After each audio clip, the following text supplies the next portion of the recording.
6月3日，香港廉政公署1974咖啡廳舉辦年月連樹主題藝術展的開幕儀式。此次展覽展出12幅當代水墨大師林天行的蓮花畫作，以藝術語言向公眾推廣廉潔信息。大家都知道蓮花係高潔嘅，出污泥而不染，係咪？佢係高潔嘅象徵，被我哋中國人歌頌咗幾千年。廉政公署廉潔咧就係要廉潔啊嘛，所以廉同廉嘅嗰種意義咧係非常之天衣無縫嘅。12件作品就代表咩咧？代表咧就365日啦，就代表咗12生肖，同時都代表咗無論邊一種生肖嘅人都有責任，即係作為做呢個廉潔嘅工作。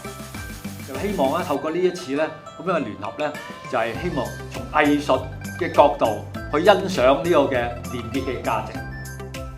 因為大家對個廉政公署嘅印象，一路以嚟都係比較嚴肅啊。